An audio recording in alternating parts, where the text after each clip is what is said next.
Olá, pessoal. Tudo bem?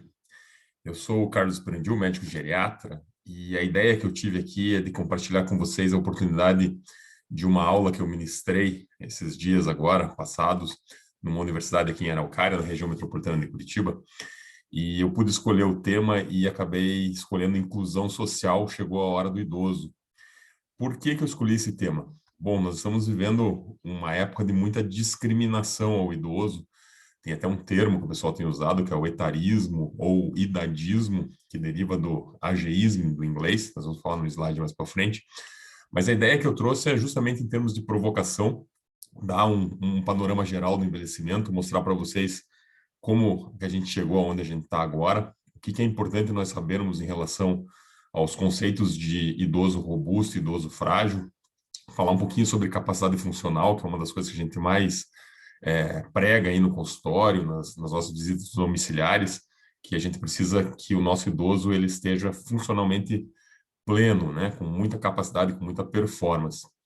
E eu brinquei um pouquinho com algumas outras minorias que são discriminadas pela sociedade para trazer um pouco de luz, né, a esse tema e que vocês também vão ver que, conforme vem um documento aí da Organização Mundial de Saúde recente, a educação em saúde, a educação para com o idoso, ela é muito importante e o objetivo dessa aula compartilhada aqui no YouTube é justamente que nós comecemos a refletir um pouco mais sobre isso. Então, vamos lá. O primeiro slide que eu trago, ele é bem interessante, né? Depois que eu assisti uma palestra que tinha esse slide, eu fiquei fascinado com a maneira como realmente nós, seres humanos, nós, humanidade, não temos o conceito epigenético de lidar com o idoso. O que é epigenética, doutor Ricardo? O que está querendo dizer com isso? É quando nós nascemos, por exemplo, né? Nós todos nascemos e tivemos o cuidado de uma mãe, é, raríssimas as exceções que a mãe não está junto, mas isso faz com que nós lá, epigeneticamente, saibamos lidar com a criança. O que que acontece aqui? Se nós formos pegar esse gráfico, desde o ano zero até 1850, mais ou menos, nossa expectativa de vida ao nascer não passava de 30 anos. 30 anos, imaginem vocês. E aqui, de 150, 170 anos para cá, a expectativa de vida foi aumentando, foi aumentando, foi aumentando, até os torno de 75, 77 anos que a gente vive hoje, em termos mundiais. Então, é muito óbvio que lidar com o envelhecimento é uma coisa nova, né? Nós não ainda sabemos fazer isso de modo pleno e era raro, na época dos nossos avós, termos aí nonagenários e centenários nas famílias, o que hoje é muito mais frequente. A gente enxerga isso acontecendo. Talvez quem me assiste até tenha alguém dessa idade morando junto. O que que a gente olha quando a gente vê um idoso? A gente olha funcionalidade. Funcionalidade é justamente baseada em duas coisas: a autonomia, que é eu penso, eu consigo pensar, eu ainda estou de posse das minhas faculdades mentais, eu tenho o poder de decisão, é a capacidade, eu como indivíduo, de tomar as decisões e comandar as minhas ações, estabelecendo minhas próprias regras. E do outro lado eu tenho a independência. A independência, o que que significa? Significa que eu tenho corpo, que eu tenho motricidade, que eu tenho força para executar algo. Então, eu tenho cabeça e tenho corpo, né? Isso, autonomia e independência, são os dois pilares fundamentais da funcionalidade que me permitem fazer as atividades de vida diárias, sejam elas básicas, do dia a dia, sejam elas instrumentais, lidar com dinheiro, essas coisas, por exemplo. É muito importante esse conceito de capacidade funcional, porque é a partir dele que a gente vai determinar algumas coisas na geriatria. Eu gosto muito também desse gráfico do Kalash, da década de 90, onde ele coloca de maneira muito clara, né? Nenhum de nós nasceu com possibilidade de sair caminhando que nem o filhote de zebra de cavalo, né? Então a gente precisa, obviamente, de cuidados até conseguir se estabelecer e durante a vida adulta, se nós não temos doença, se nós não passamos por um trauma, a gente vai mantendo o processo de envelhecimento, que é essa curva mais escura, e esse processo de envelhecimento ele se faz preservando a funcionalidade, até que eu chegue no final da minha vida. Todos nós temos um final biológico dessa vida, e que seria o ideal mesmo que nós fizéssemos o que nós chamamos de compressão da morbidade, que é jogarmos as nossas doenças lá para o final da nossa vida, bem pertinho do nosso final da nossa vida, a gente chega a ser incapaz e morre, né? O que que acontece muitas vezes? A gente não vê isso acontecer porque existe em algum momento, às vezes precocemente, às vezes mais para frente na nossa vida, alguma doença que acelera, algum fato que acelera o nosso envelhecimento. Então, isso aqui seria uma curva de senescência, que é o envelhecimento fisiológico, e essa curva de baixo é uma curva de senilidade, né, que é o envelhecimento patológico. A senilidade nos leva a um limiar de incapacidade, que é a perda da autonomia ou a perda da independência, e que nos faz precisar de cuidados no nosso final da vida, que é o que nós geriatras não gostamos de ver, né? Nós combatemos com isso. Então, nós somos especialistas no envelhecimento justamente para detectarmos precocemente quais são os estilos de vida, quais são as escolhas, né? Ou quais são os comportamentos, ou até mesmo as doenças diagnosticadas mais precocemente, que a gente, tentando tratar e evitar, deixem as pessoas mais perto da linha mais escura. Também gosto muito desse gráfico aqui em escada, né, porque fala um pouquinho sobre a hierarquia das atividades da vida diária, da capacidade funcional. Então, é considerado um idoso robusto aquele que consegue fazer compras, pegar um transporte público, pagar as contas, né, para tomar o próprio remédio. E na outra ponta, você tem um conceito da fragilidade, que é aquela pessoa que todos vocês já devem ter visto, que está tão frágil que não consegue sair da cama, não consegue ir ao banheiro, não consegue nem cuidar da própria aparência. Nós vamos trazer para resumir isso que eu estou falando até agora, num gráfico só, num slide só. Então, de um lado, eu tenho a robustez, né, uma idosa aqui, por exemplo, que está cuidando da casa, e é muito importante, muito interessante nós olharmos dessa maneira, nessa perspectiva, que ela estando robusta, ela tendo qualquer evento agudo, ela tendo uma pneumonia, ela tendo uma queda, ela precisar ir ao hospital para o internamento, ela vai ter um desfecho positivo. Ao contrário do paciente frágil, que está restrito a uma cama, que tem um evento agudo e, invariavelmente, vai ter um desfecho negativo. Infelizmente, nós vimos isso aqui acontecer muito durante a pandemia do coronavírus, que nós sabíamos que se aquela determinada pessoa de idade pegasse e contraísse o vírus, a chance dela sobreviver era muito, muito pouca. Então, um dos principais papéis de nós geriatras é identificarmos, né, a fragilidade do idoso, quando ele está pré-frágil, e tentar revertê-lo para robustez. Bom, vou fazer uma pesquisa rápida e pensem em vocês, né? Estou falando da temática da inclusão social. Vocês, sejam vocês mais velhos, acima de 60 anos, ou sejam vocês mais novos que convivem com mais velhos. Quais são os exemplos no dia a dia que vocês já viram acontecer de idadismo? Então, qual é o conceito, nós vamos conceituar daqui a pouco, mas pensem como conceito de discriminação. O que você escutou, o que você viu, o que falaram para você, que foi eu estou usando muito também o conceito de violência geriátrica, né? O que foi uma violência para você? Puxa, mas espera lá, só porque eu tenho 60 anos eu não posso fazer isso? E às vezes é de maneira até passiva, as pessoas nem pensam para fazer. Está tão encrostado isso na nossa sociedade que a gente acaba não prestando atenção e acaba levando isso de maneira natural, e o que não é para acontecer. Então, pensem aí, eu vou citar para vocês 3 casos que são muito recentes da minha prática em consultório, só para vocês entenderem o que eu estou querendo dizer. Então, caso 1, PL, mulher, 65 anos, ela é super bem sucedida, ela é uma alta executiva em empresas regionais aqui da cidade de Curitiba, uma carreira muito sólida, mas a empresa que ela está atual foi recém adquirida por um grande complexo nacional, e esse grande complexo nacional veio com uma outra metodologia e chegou para todos os CEOs, todos os executivos de alto escalão, no primeiro escalão das empresas que ela adquiriu, e disse assim, olha, todos vocês têm que fazer um MBA. E agora? Ela deve fazer ou não deve fazer? Muitos de vocês vão dizer assim, nossa, ela tem 65 anos. Por que ela vai fazer isso se ela já está bem estruturada? Ela precisa. E foi justamente isso que a família dessa mulher fez com ela. Ela questionou muito, né? Mas por que você vai fazer isso? Será que não está na hora de você já começar a pensar em se aposentar?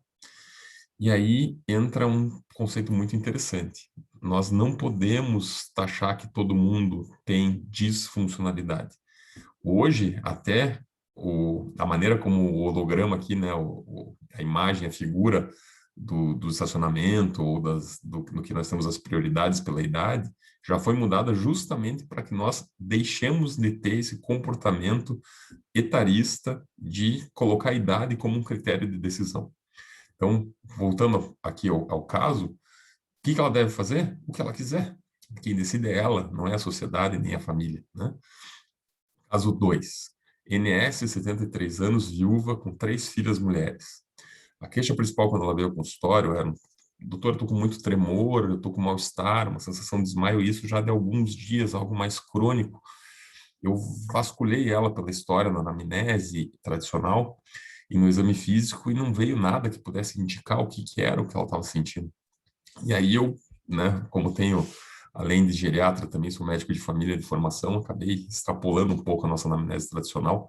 Perguntei para ela como é que eram as relações com as filhas, etc. E o diagnóstico surgiu, né? O diagnóstico foi o seguinte: uma das filhas, a mais velha, a partir do momento que ela ficou viúva, se mudou para dentro da casa dela e usava da comida dela, usava do dinheiro dela, e não a deixava com liberdade, porque inclusive trazia o namorado dessa filha para dentro da casa da idosa. E isso ficou muito claro que é uma violência geriátrica, uma violência, nesse caso financeira, né, onde tem que ser colocado para essa senhora de que, embora ela ame a filha, como ela ama todos os pais, normalmente amam os filhos, a gente tem que deixar isso muito claro, que isso não pode, isso é uma violência contra o idoso, e isso tem que ser combatido.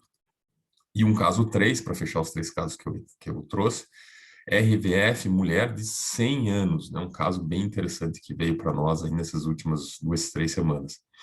A filha, de uns 80 anos, nos chamou, disse: doutor, a minha mãe está sonolenta, está com dores generalizadas, eu não consigo mexê-la na cama porque ela tem muita dor. Ela perdeu muito a musculatura, a gente chama isso, termo técnico, de sarcopenia, e ela vem ficando muito tempo dormindo, ela só acorda quando eu a chamo. Isso também tem um termo técnico chamado de delírio hipoativo, né? Então, um quadro bem importante de uma senhora de 100 anos, centenária, com uma perda de performance muito importante nos últimos dias, restrita ao leito, ou seja, como eu já mostrei para vocês anteriormente, com um alto grau de fragilidade. Detalhe, né? Soma-se a isso que ela tinha sido desenganada por 3 colegas médicos, né? Então, assim, os médicos foram até ela e disse assim: não, veja, sua mãe está no final da vida, não tem o que fazer. E a filha dizia para mim: doutor, faça de tudo, faça de tudo. Qual o caminho que está? Foi muito interessante esse caso, porque, pelo que ela me disse, eu precisava ver a paciente. Então, ela me falou, conversou tudo isso na sala, eu fui até o quarto. E quando eu cheguei bem perto dela, eu falei assim: senhora F, senhora R, senhora R, né? Ela acordou assim, abriu os olhos. Sou o doutor Carlos, sou médico geriatra, eu vim aqui a pedido da sua filha, vim aqui para conversar com a senhora, tudo bem? Ela, mais ou menos, doutor. Nossa, a senhora está me escutando bem? Tô ouvindo, doutor, tô lhe vendo. Eu falei: a senhora tá com dor? Eu tô com um pouco de dor, tô desconfortável aqui na cama. O que a senhora comeu hoje? Eu comi o que me ofereceram. Como que é o nome da sua cuidadora? Fulana, da sua filha Ciclana. A senhora sabe mais ou menos que dia é hoje? Não, nós estamos em outubro, né, doutor? Eu falei: nossa, ela tem autonomia, né? Então, dentro daquele nossos slides anteriores, que a gente falava de funcionalidade, embora ela estivesse totalmente dependente da parte motora, ela tinha autonomia preservada. E a partir desse momento, precisa se parar muito para pensar sobre o que fazer, porque não é simplesmente a falta de independência, e mais somado aos 100 anos, e mais um exemplo de idadismo, e que quase eu comi com farofa, eu geriatra, porque se eu não fosse conversar com ela, e eu sempre faço isso, a gente acaba tendo a imagem dos colegas desenganando os 100 anos e a fragilidade imposta, dizendo que não há o que fazer. Pelo contrário, né? Então, eu trago aqui um dos artigos que eu tive a oportunidade de escrever, que está no meu LinkedIn, depois se alguém quiser, está aqui o link, quiser dar uma olhada, onde a gente deve entender que existem o que nós chamamos de cuidados paliativos, não é só para o cuidado exatamente no final da vida. O cuidado paliativo ele se inicia a partir do momento que você tem um diagnóstico que vai limitar a sobrevida. Essa paciente com 100 anos, ela já é paciente de cuidados paliativos porque existem vários estudos comprovando que, embora se chegue aos 100 anos, você não consegue chegar muito mais longe do que isso. Então, já precisa ser começado a trabalhar a possibilidade de morte, né? Os meus amigos médicos brincam comigo que eu, como geriatra, sou responsável pela alfândega de saída da vida, né? Eu até gosto disso porque eu só libero realmente, eu não, mas os geriatras devem só liberar as pessoas a partirem dessa vida a partir do momento que a gente entenda que é o diagnóstico terminal mesmo. E nesse caso não era, né? Então, ela tinha sinais de capacidade funcional perdida, no caso, a independência, mas ela ainda tinha interação com o meio, ela tinha autonomia preservada, né? Então, qual é a questão aqui? Perguntar sobre eventual presença de diretiva antecipada de vontade, não vou falar muito sobre isso hoje, mas tem vários textos aí na internet, inclusive alguns meus, que abordam essas decisões tomadas de maneira antecipada sobre quadros mais de final de vida. E nesse caso estava muito representado pela filha, né, que sabia muito bem quais eram os desejos da mãe, e a filha externava: minha mãe quer viver. Era uma doença incurável em progressão. Aqui a gente não tinha um diagnóstico ainda, depois nós descobrimos que ela tem um câncer, sim, mas não era só isso, né? Ela tem a própria idade já nesse caso, embora não seja uma doença, obviamente, mas o fato de limitar a sobrevida. E a prioridade era discutirmos a melhor qualidade de vida, discutindo terapêuticas invasivas ou não, mas buscando sempre a não maleficência, ou seja, não causar um mal. Obviamente que eu não ia levá-la a uma UTI ou mecanizar os cuidados de final de vida. Nesse caso, o que a gente optou fazer foi trabalhar ela com uma melhora da nutrição, fazer uma soroterapia e fazer fisioterapia. E hoje essa mulher já está, para nossa felicidade, conversando melhor, já está saindo da cama, já está indo à sala e está nos dando aí um feedback super importante, nos dizendo, nos apontando que a nossa decisão foi a decisão acertada.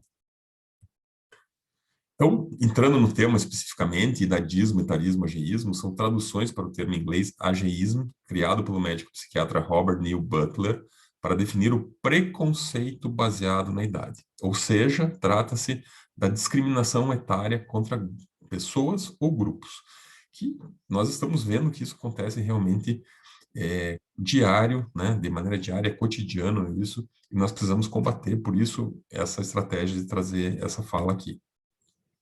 Qual é o impacto? Existem vários tipos de impacto sobre a saúde física, mental e social, bem-estar social, e existem repercussões econômicas, né? Então, reduz longevidade, traz doença física, tem comportamento de risco para a saúde, N outras coisas aqui, uso inadequado de remédios, transtornos mentais, violência e abuso, sexualidade restringida, e até mesmo pobreza e insegurança econômica, carga econômica para a própria sociedade. Então, nós vivemos muito o idadismo durante o começo da pandemia, principalmente, onde nós, em termos sociais, resolvemos trancafiar os nossos idosos em casa, impedindo a eles de sair e ter vida normal, o que para nós, obviamente, naquele momento parecia o certo, mas nós estamos cobrando um preço muito grande dessas pessoas, porque elas perderam massa muscular, elas perderam interação social. Vocês podem dizer isso com quem viveu, e eu, desde o começo, né, fui um dos geriatras aí que bateu na tecla de que essas pessoas precisavam de interação social. Bastava a gente usar a máscara certa, que era a N95 ou PFF2, e que naquele momento permitiria que a gente tivesse interação social com os nossos idosos. Enfim, passou, graças a Deus a pandemia está no fim, né? Então a gente já pode ter interação social com eles novamente. Devemos fazer com que eles voltem a ter essa interação social, essa convivência. Ela é muito importante para eles, justamente para a gente combater o idadismo.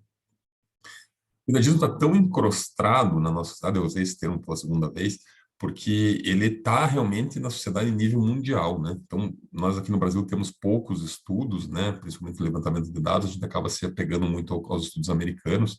Então, lá, veja, eles fizeram, na Universidade de Michigan, um levantamento dos quais são quem experienciou, né? Quem teve experiência com o termo, né? Ou seja, sofreu na pele, enfim, ageísmo entre 50 e 80 anos. 82% dos entrevistados disseram já ter vivido uma ou mais formas de ageísmo no seu cotidiano, no seu dia a dia. 65% foram expostos a mensagens de conteúdo idadista, 45% em interações interpessoais, e isso aqui me chamou muita atenção. Então, um pouco mais do que um em cada três pessoas entre 50 e 80 sofre de autoidadismo, né? Então, a pessoa se sente preconceito, ela tem preconceito contra a idade dela mesma. A gente precisa trabalhar isso em termos de sociedade, para que isso não recorra a um problema ainda maior. E aí surge a grande pergunta, né? Tudo bem, doutor Carlos, a gente entendeu o que o senhor está falando, mas como nós podemos combater o idadismo? Como que nós, sociedade, como que eu que estou lhe vendo aí, devo fazer? Então, nada mais, nada menos do que a gente começar a trazer luz, a gente começar a educar, a gente começar a trabalhar que o idoso também é uma minoria discriminada, né? Então, por exemplo, está todo mundo já muito bem sensibilizado, por exemplo, pelas causas raciais. Então, eu trago aqui As Vidas Negras Importam e trago uma luz aqui que as vidas idosas importam também. A igualdade racial é para valer, a igualdade etária também é para valer. Também nós passamos por um momento, e estamos passando, né, muito justo, de que nós temos que combater absurdamente a violência contra a mulher. Nós estamos vivendo uma sociedade muito injusta nesse sentido. E o slogan do lugar da mulher é onde ela quiser é ótimo. E eu digo mais, eu digo que o lugar da mulher idosa e do homem idoso é onde eles quiserem também, né? Então, no caso que nós colocamos ali há pouco. Existe o equilíbrio, né, de gêneros, a gente vê isso muito no mercado de trabalho, e também trago para a gente pensar aqui que existe a necessidade do equilíbrio etário no mercado de trabalho. Nós não temos mais que ficar discriminando a pessoa por ela ser mais velha. Se ela for apta ao trabalho que existe ali naquele cargo, aquela vaga, não é por ela ter idade mais avançada que ela não deve ser postulante a isso, né? E também vivemos uma época onde se fala muito sobre o aceite da sociedade como um todo em relação à sexualidade, né? Então, eu trouxe também aqui para a gente lembrar que não basta se autoaceitar e aceitar aos outros conforme a opção sexual que ela tem, mas mesmo que ela aconteça nas idades mais avançadas, nós não devemos ter nenhum tipo de preconceito com isso. Como disse há pouco, né, lá no começo, a Organização Mundial de Saúde ela fez um relatório mundial sobre o idadismo, está disponível na internet, é fácil de achar. Eu achei bem interessante, como eu dei essa aula numa universidade, eu puxei que as instituições acadêmicas de pesquisa podem elaborar e implementar programas educacionais e atividades intergeracionais com base científica que combatam o idadismo contra as diferentes faixas etárias. Trabalhar com os governos e com a sociedade civil para identificar as características essenciais das 3 intervenções com base científica que funcionam para abordar o idadismo. Então, a primeira, fazer mudanças nas políticas e nas leis. Então, isso é muito interessante. Nós tivemos agora a eleição recentemente, a gente votou para deputado, tanto estadual quanto federal. Precisamos entrar em contato com esses deputados, né, eleitos, para que eles também nos ajudem a fazer esse combate. E também intervir por meio de atividades educacionais, que é essa palestra que eu fiz na universidade, e estou replicando ela aqui no YouTube. E muito mais interessante, que é uma coisa que nós podemos fazer, todos nós, que a gente deve fazer, que é o contato intergeracional. O contato intergeracional é muito interessante, porque nós temos que aprender a viver o caminho do meio, o caminho do equilíbrio nas nossas vidas, né? Muitos dos que são hoje universitários são novos demais para viver os sonhos deles, os nossos sonhos, porque eles não têm condição financeira, precisam trabalhar, precisam se estabelecer. Mas a sociedade é tão perversa que quando a gente, de repente, consegue dar certo na vida, que a gente envelheceu com qualidade, vem a própria sociedade e nos impede de viver os nossos sonhos, né? Então, eu tenho vários exemplos de consultório, onde os nossos idosos com poder aquisitivo interessante, né, que trabalharam a vida inteira, juntaram dinheiro, têm aposentadoria, eles de repente querem morar na praia, ou querem morar longe dos filhos, ou querem tomar decisões, e os próprios filhos os puxam, dizem, não, pai, é perigoso, é inseguro, eu quero ser perto, eu tenho que cuidar do pai, eu tenho que cuidar da mãe. Então, o caminho do meio é muito interessante nesse sentido, porque a gente tem que começar a parar e pensar um pouco sobre as nossas escolhas. Afinal, o Papa Francisco já disse uma vez, e ele tem frases muito boas, os idosos também precisam sonhar, né? Então, a gente precisa achar esse caminho do meio. O caminho do meio que, agora mais recentemente, nós tivemos aí um youtuber, né, um tiktoker, que fez uma coisa muito interessante, e eu peguei aqui para trazer como exemplo para nós. Ele abordou um senhor de 100 anos nas ruas da Califórnia e o convidou, né, que ele disse assim, que não estava tendo um bom dia, e o convidou para ir à Disney, né? E o levou, fazia 50 anos que esse idoso não ia à Disney, e eles passaram um dia maravilhoso lá, né? E ele fez vários takes aí, e realmente o final desse videozinho curto é muito interessante, que ele perguntou, e aí, como é que você se sentiu nesse dia? Foi um dos melhores dias da minha vida. Eu me senti como se eu estivesse sonhando, né? Eu achei que a minha vida tinha acabado, mas eu vou me lembrar desse dia por muito, muito tempo. Eu não sei como dizer o quanto eu apreciei isso. e chora, né? Eu acho isso muito interessante porque a questão toda é que nós não precisamos levar os nossos idosos à Disney. A gente pode ser a Disney dos nossos idosos, né? É tudo uma questão de experiência. Então, nós podemos conviver com os nossos idosos, podemos dar atenção a eles. É só o que a gente precisa, é só o que eles precisam, e isso faz muito bem para nós também. Então, o recado que eu quero passar para vocês, final, é justamente esse de que a gente tem que olhar os nossos idosos de uma maneira diferenciada e como pessoas e que precisam de atenção. Então, eu agradeço quem conseguiu ficar comigo até o final desse vídeo. Trago aqui uma imagem de eu conversando em plena pandemia com uma paciente de 100 anos na casa dela, né, arejado ali na varanda, e que isso sirva de exemplo aí, essa conversa, dessa palestra, para que nós tenhamos aí uma atitude um pouco melhor em relação à discriminação que a gente tem visto a nossa sociedade fazer com os pacientes de mais idade. Então, deixo aqui os meus contatos e fico à disposição aí para a gente bater papo nas redes sociais. Obrigado.